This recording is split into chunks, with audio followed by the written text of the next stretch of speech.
ಬಾಂಧವರಿಗೆ ಹಾಗೂ ಒಕ್ಕಲ್ತನ ಮಾಡುವಂಥ ಜೋಡಿ ಹತ್ತ ಕಟ್ಟಿದವರಿಗೆ ತಿಳಿಸುವುದೇನಂತಂದರೆ, ನಾಳಿನ ದಿವಸ ಇದೇ ಡಿಸೆಂಬರ್ 30ನೇ ತಾರೀಕಿಗೆ ಶ್ರೀ ಪೂಜ್ಯ ಸಿದ್ದೇಶ್ವರ ಮಹಾಸ್ವಾಮಿಯವರ 3ನೇ ಪುಣ್ಯತಿಥಿಯ ನಿಮಿತ್ತವಾಗಿ 330 ಎತ್ತಿನ ಗಾಡಿಗಳನ್ನು ಅಲ್ಲಿ ಕೂಡಿ ಒಂದು ಕಾರ್ಯಕ್ರಮವನ್ನು ಕೂಡಿಸಲಾಗಿದೆ.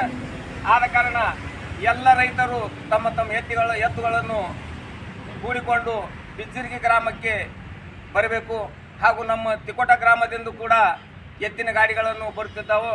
ತಾವೆಲ್ಲರೂ ಈ ಕಾರ್ಯಕ್ರಮಕ್ಕೆ ಬಂದು ಈ ಎಲ್ಲ ಗಣ್ಯರಿಗೆ ಪ್ರೋತ್ಸಾಹಿಸಬೇಕೆಂದು ತಮ್ಮಲ್ಲಿ ಕಳಕಳಿಯಿಂದ ಕೇಳಿಕೊಳ್ಳುತ್ತೇನೆ. ಕೃಷಿ ಪದವೀಧರರಿಂದ ಪ್ರಾರಂಭವಾದ ನಂದಿ ಕೂಗು ಅಭಿಯಾನದ ಅಡಿಯಲ್ಲಿ ಜ್ಞಾನಯೋಗಿ ಶ್ರೀ ಸಿದ್ದೇಶ್ವರ ಸ್ವಾಮೀಜಿಯವರ 3ನೇ ಪುಣ್ಯಸ್ಮರಣೆ ಅಂಗವಾಗಿ 330 ಜೋಡೆತ್ತಿನ ಬಂಡಿಗಳ ಐತಿಹಾಸಿಕ ಸಮಾವೇಶ ಹಾಗೂ ಬಸವ ತತ್ವದಿಂದ ಸ್ವಾವಲಂಬಿ ಗ್ರಾಮಗಳನ್ನು ನಿರ್ಮಿಸುವ ಕುರಿತು ವೈಜ್ಞಾನಿಕ ಚಿಂತನೆ ಕಾರ್ಯಕ್ರಮವು ಪೂಜ್ಯರ ಜನ್ಮಸ್ಥಳವಾದ ಬಿಜ್ಜರಗಿ ಗ್ರಾಮದಲ್ಲಿ ಜರುಗಲಿದೆ. ಕಾರ್ಯಕ್ರಮವು ಮುಗಳಖೋಡ ಮಠದ ಪರಮಪೂಜ್ಯ ಶ್ರೀ ಡಾಕ್ಟರ್ ಮುರಘರಾಜೇಂದ್ರ ಮಹಾಸ್ವಾಮಿಗಳು ಹಾಗೂ ವಿಜಯಪುರ ಜ್ಞಾನಯೋಗಾಶ್ರಮದ ಶ್ರೀ ಬಸವಲಿಂಗ ಮಹಾಸ್ವಾಮೀಜಿಗಳ ದಿವ್ಯ ಸಾನ್ನಿಧ್ಯದಲ್ಲಿ ಜರುಗುವುದು.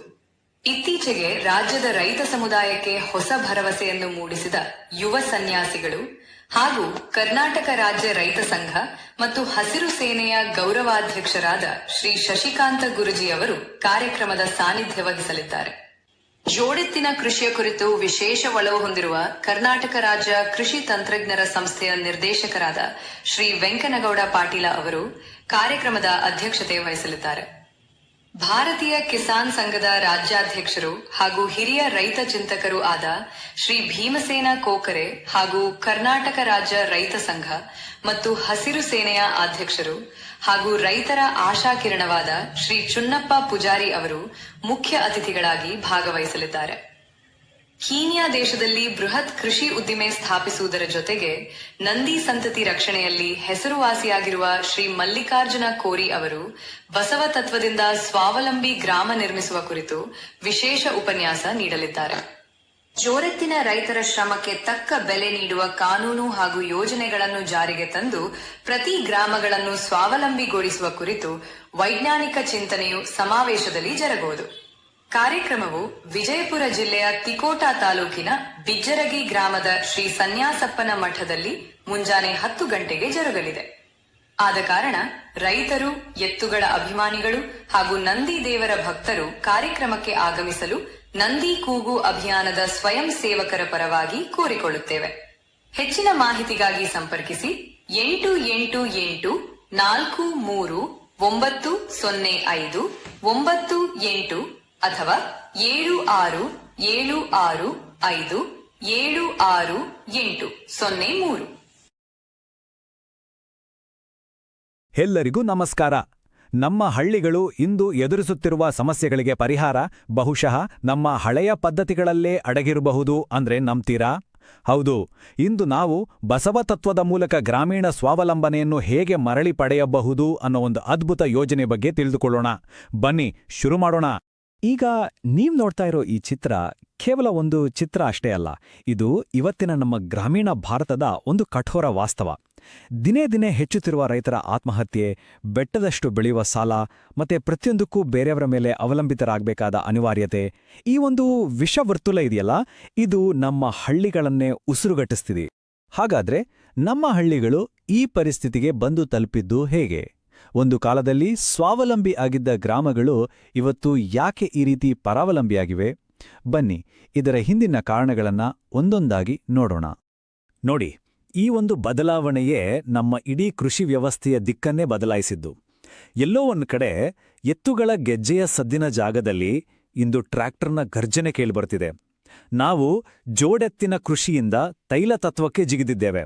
ಇದರ ಪರಿಣಾಮ ಏನಾಯಿತು? ನಮ್ಮ ಹಳ್ಳಿಗಳು ತಮ್ಮ ಸ್ವಾತಂತ್ರ್ಯವನ್ನೇ ಕಳ್ಕೊಂಡು ಬೀಜ, ಗೊಬ್ಬರ, ವಿದ್ಯುತ್ ಹೀಗೆ ಪ್ರತಿಯೊಂದಕ್ಕೂ ನಗರಗಳನ್ನು ಅವಲಂಬಿಸುವ ಹಾಗಾಯಿತು. ಈ ಅವಲಂಬನೆ ಇದೆಯಲ್ಲ, ಇದೊಂದು ಮುಗಿಯದ ವಿಷವರ್ತುಲ ಇದ್ದಾಗೆ. ಖರ್ಚು ಜಾಸ್ತಿಯಾದ ಹಾಗೆಲ್ಲ ಸಾಲದ ಹೊರೆ ಕೂಡ ಜಾಸ್ತಿಯಾಗುತ್ತೆ. ಹೆಚ್ಚು ಇಳುವರಿ ಬೇಕು ಅಂತ ಬಳಸುವ ರಾಸಾಯನಿಕಗಳು ಮಣ್ಣಿನ ಜೀವವನ್ನೇ ಹೀರಿಬಿಡ್ತವೆ. ಇದರಿಂದ ಬೆಳೆಯ ಗುಣಮಟ್ಟ ಕಡಿಮೆ ಆಗುತ್ತೆ. ಕೊನೆಗೆ ಇದೆಲ್ಲದರ ಭಾರ ಹೊತ್ತ ರೈತ ದೈಹಿಕವಾಗಿ ಮತ್ತು ಮಾನಸಿಕವಾಗಿ ಕುಗ್ಗಿ ಹೋಗುತ್ತಾನೆ. ಇದರ ಪರಿಣಾಮ ಎಷ್ಟೊಂದು ಗಂಭೀರವಾಗಿದೆ ಅಂದ್ರೆ ನೀವೇ ಯೋಚನೆ ಮಾಡಿ. ವೈಜ್ಞಾನಿಕ ವರದಿಗಳ ಪ್ರಕಾರ ನಮ್ಮ ಕರ್ನಾಟಕದ 60% ಭೂಮಿ ಅಂದ್ರೆ ಅರ್ಧಕ್ಕಿಂತ ಹೆಚ್ಚು ಮಣ್ಣು ತನ್ನ ಫಲವತ್ತತೆಯನ್ನೇ ಕಳ್ಕೊಂಡಿದೆ. ಇದು ಕೇವಲ ಒಂದು ಅಂಕಿಅಂಶ ಅಲ್ಲ, ಇದು ನಮ್ಮ ಭವಿಷ್ಯಕ್ಕೆ ಒಂದು ಎಚ್ಚರಿಕೆಯ ಗಂಟೆ. ಸರಿ, ಇಷ್ಟೆಲ್ಲ ಸಮಸ್ಯೆಗಳಿದ್ರೆ ಇದಕ್ಕೆ ಪರಿಹಾರವೇ ಇಲ್ವಾ?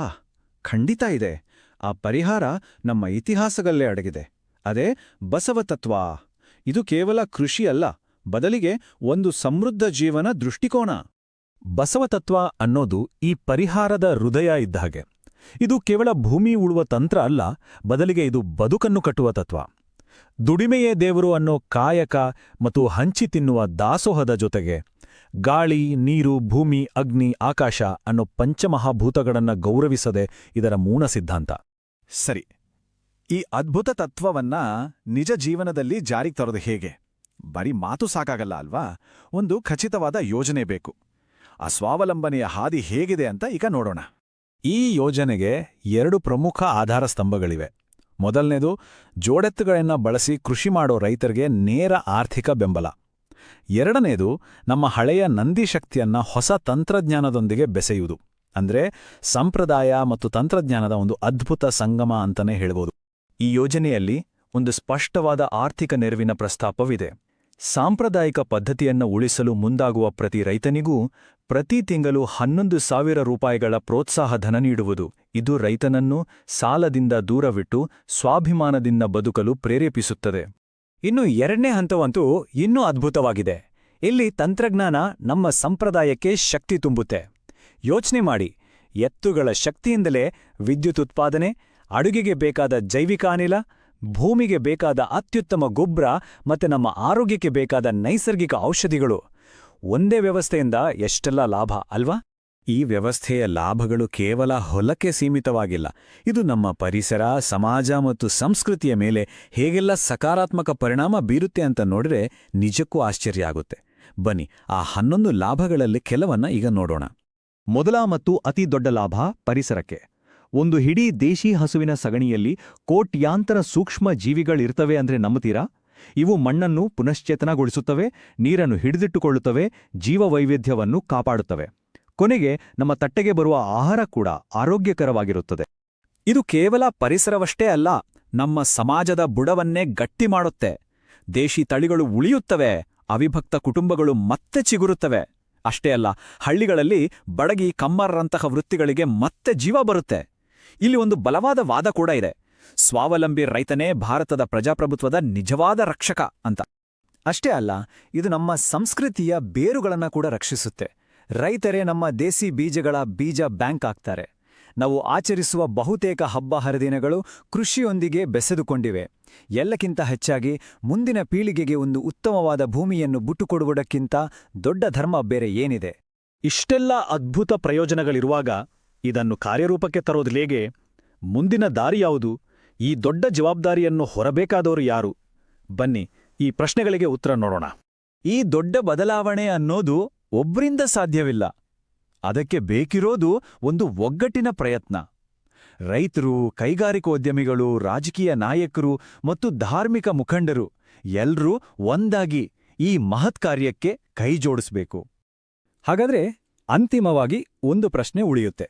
ನಮ್ಮ ಹಿರಿಯರ ಪ್ರಾಚೀನ ಜ್ಞಾನ ಮತ್ತು ಇವತ್ತಿನ ಆಧುನಿಕ ತಂತ್ರಜ್ಞಾನ ಇವೆರಡನ್ನೂ ಒಗ್ಗೂಡಿಸಿದರೆ ನಮ್ಮ ಹಳ್ಳಿಗಳಿಗೆ ಒಂದು ಉಜ್ವಲ, ಸುಸ್ಥಿರ ಭವಿಷ್ಯವನ್ನ ಕಟ್ಟಿಕೊಡಲು ಸಾಧ್ಯವೇ?